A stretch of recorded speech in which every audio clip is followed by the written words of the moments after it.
नमस्कार। आज हम विष्णु पुराण के बारे में थोड़ी गहराई से बात करेंगे। हमारे पास जो जानकारी है वो विष्णु पुराण संपूर्ण सार एवं रहस्य से ली गई है। कोशिश रहेगी कि इसके मुख्य संदेशों को समझें और देखें कि आज ये बातें कितनी मायने रखती हैं। ये सिर्फ कहानियों की किताब नहीं है। सृष्टि कैसे बनी, धर्म क्या है, जीवन कैसे जिए, इन सब पर एक तरह की गाइड है। इसे वैष्णव पुराणों का दिल मानते हैं। करीब 23,000 श्लोक हैं और 6 हिस्सों मतलब अंशों में बटा है ये ग्रंथ। तो चलिए शुरू करते हैं। सबसे पहले सृष्टि की शुरुआत कैसे हुई। पहला अंश कहता है कि विष्णु ही सबके मूल में है। बिल्कुल। और देखिए, एक बहुत महत्वपूर्ण श्लोक है जो ये साफ करता है। एको नारायणो नास्ति न ब्रह्मा न शंकरः एक में वद्वितीयम तु विष्णुरेव सनातनः। मतलब जब कुछ नहीं था, सिर्फ सनातन विष्णु थे। अच्छा। ब्रह्मा शिव भी नहीं। श्लोक के अनुसार शुरुआत में नहीं, ब्रह्मा जी का आना भी विष्णु की नाभि से निकले कमल से बताया गया है। तो ये दिखाता है कि बनाने की शक्ति भी उसी एक परम तत्व से आई।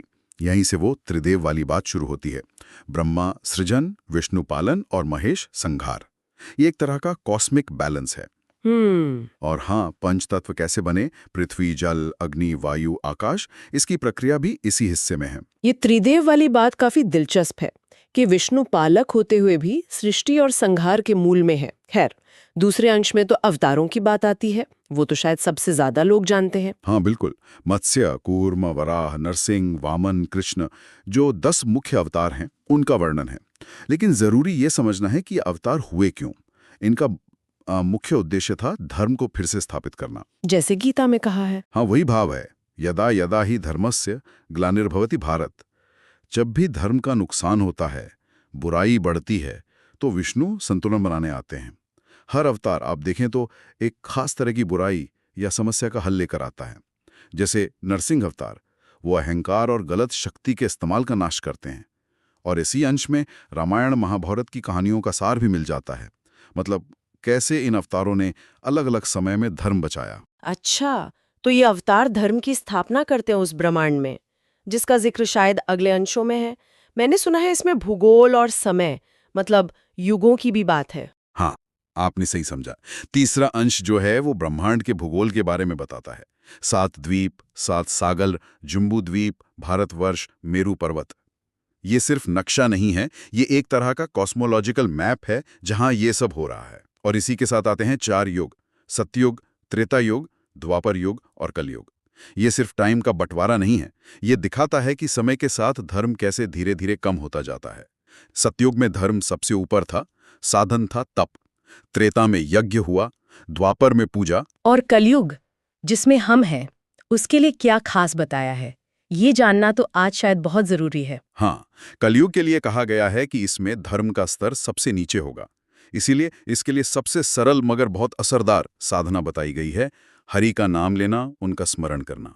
एक श्लोक है, कलौ तु केवलम नाम स्मरणाध्यायते हरि। अच्छा, केवल नाम स्मरण। हाँ, इसका मतलब गहरा है।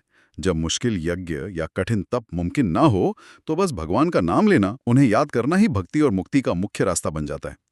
ये कलयुग की चुनौतियों को देखते हुए एक आसान उपाय है। ये बात तो सोचने वाली है कि साधन भी युग के हिसाब से बदल जाते हैं। अच्छा, फिर चौथे और पांचवें अंश में क्या है? राजवंशों की बात। हाँ, उनमें सूर्यवंश, चंद्रवंश जैसे बड़े राजवंशों का इतिहास है, जिनसे राम और कृष्ण जैसे अवतार भी जुड़े हैं। राजधर्म क्या होता है, राजा के कर्तव्य क्या हैं, प्रजा का पालन, धर्म की रक्षा, ये सब बताया है। लेकिन इन अंशों का जो सेंट्रल आइडिया है, वो फिर से भक्ति और मोक्ष की तरफ जाता है। मतलब प्रैक्टिकल धर्म के साथ साथ स्पिरिचुअल रास्ता भी। बिल्कुल। अलग अलग तरह की भक्ति, विष्णु के नाम की महिमा, अपार महिमा बताई है। तीर्थ यात्रा, दान का महत्व, सत्य, अहिंसा, गुरु की सेवा, इन सब पर बहुत जोर दिया गया है। विष्णु सहस्त्रनाम के बारे में भी कहा है, नामस्मरण मात्रेण पापम नश्यति तत्क्षणात्। सिर्फ नाम लेने से पाप नष्ट? हाँ, तत्क्षण मतलब तुरंत। ये भक्ति मार्ग की ताकत और उसकी सिंप्लिसिटी दिखाता है। और फिर आखिर में छठा अंश, इसमें कलयुग का और विस्तार से वर्णन है और प्रलय की भी बात है शायद। ये सुन के तो थोड़ा आज का माहौल याद आता है। हाँ बिल्कुल। छठे अंश में कलयुग के लक्षणों का काफी सच्चा चित्रण है। धर्म खत्म होना, अधर्म और पाखंड का बढ़ना, अन्याय ज्यादा होना, लोगों की उम्र, ताकत, बुद्धि कम होना, ये सब लिखा है। ये पढ़कर तो निराशा हो सकती है। हो सकती है, लेकिन पुराण यही नहीं रुकता। वो आगे भविष्यवाणी करता है कि जब अधर्म बिल्कुल चरम पर पहुंच जाएगा, तब कल की अवतार आएंगे। वो अधर्मियों का नाश करेंगे और फिर से सतयुग, मतलब सत्य और धर्म का राज स्थापित करेंगे। श्लोक भी है, कलो युगे प्रजा सर्वा धर्म त्यागम कृष्यति तदा प्रादुर्भविष्यामि कल्कीर विष्णु नर रूप धृत। अच्छा, तो अंत में आशा है। हाँ, ये एक तरह से सृष्टि के चक्र को पूरा करता है और उम्मीद देता है कि आखिर में जीत धर्म की ही होगी। ये उतार चढ़ाव का एक साइकिल है। तो कुल मिलाकर देखें, विष्णु पुराण सिर्फ पुरानी कहानियां नहीं है, बल्कि एक ऐसी गाइड है जो हर समय काम आ सकती है।